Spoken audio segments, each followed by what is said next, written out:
Assalamualaikum warahmatullahi wabarakatuh. Bismillahirrahmanirrahim. Alhamdulillahirabbil alamin.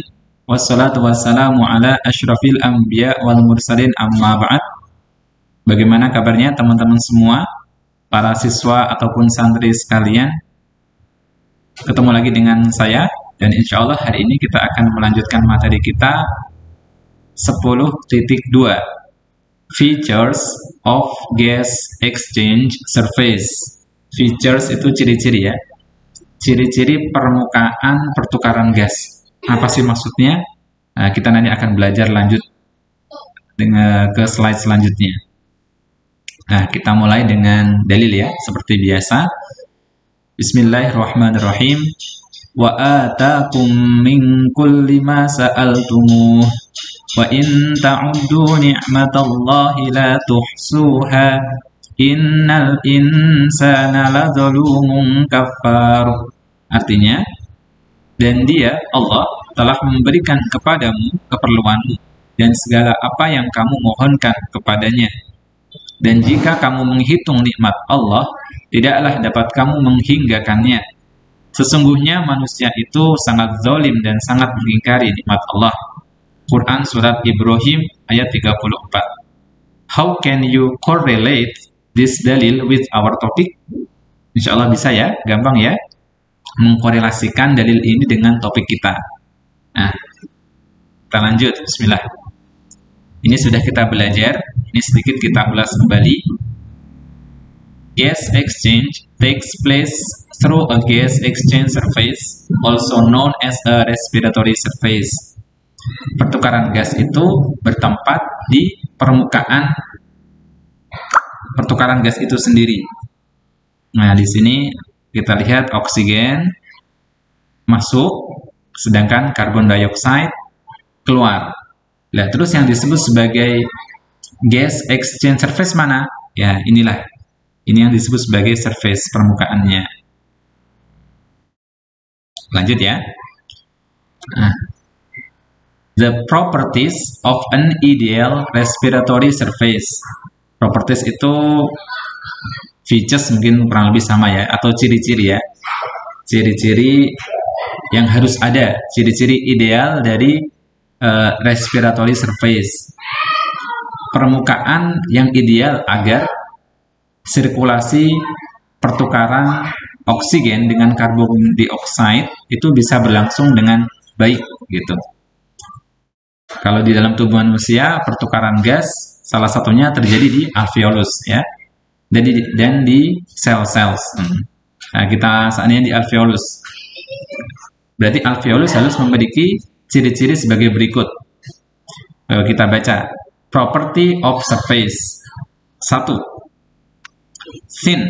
Thin, tipis, ideally one cell thick. Idealnya hanya satu sel. Kalau berlapis-lapis sel kan tidak thin ya. Oke, tujuannya apa? Alasannya, gases have a short distance over which to diffuse. Gas memiliki jarak yang pendek. Kalau tipis kan gas bisa melalui dengan mudah karena pendek. Short distance, jaraknya pendek. Semakin tipis, semakin cepat gas bertukar. Oksigen masuk, karbon dioksida keluar. Gitu ya. Yang nomor 2, large surface area. Area permukaannya luas. Maksudnya apa sih? Nah, alasannya, many molecules of gas can diffuse across at the same time. Dengan area permukaan luas itu, molekul-molekul gas, kita contohkan oksigen contohnya, itu dapat berdifusi across, dapat lewat pada waktu yang sama. Sekali kita ambil nafas, inhale, banyak oksigen, molekul oksigen bisa langsung masuk ke tubuh, bisa melalui alveolus ke darah dalam waktu yang sama. Karena apa? Karena large surface area, area permukaannya luas. Yang ketiga, moist, lembab. Nah, cells die if not kept moist. Sel akan mati ketika ia tidak lembab karena kekurangan air, sehingga harus kelembapan harus tetap terjaga, termasuk di paru-paru itu lembab, gitu ya. Kemudian 64, well ventilated, memiliki ventilasi yang baik. Karena apa? Concentration gradients for oxygen and carbon dioxide are kept up by regular fresh supplies of air. Nah, suplai udara harus terus-menerus, harus tetap terjaga agar ventilasinya bagus, agar pertukaran udaranya berlangsung terus-menerus. Itu well ventilated, gitu ya. Kemudian yang nomor 5, close to a blood supply. Gas, karena apa? Gases can be carried to and from the cells that need or produce them.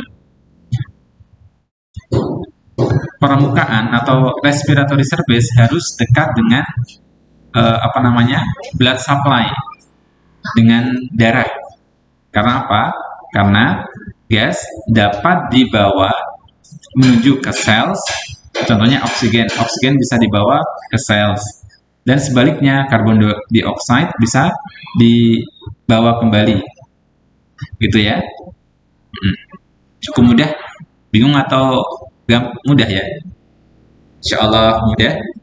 Dan ini salah satu merupakan properties yang harus ada, ciri-ciri yang harus ada di dalam pertukaran gas itu sendiri, di dalam permukaan pertukaran gas di alveolus, dari alveolus ke darah, ataupun dari darah ke cells, gitu ya.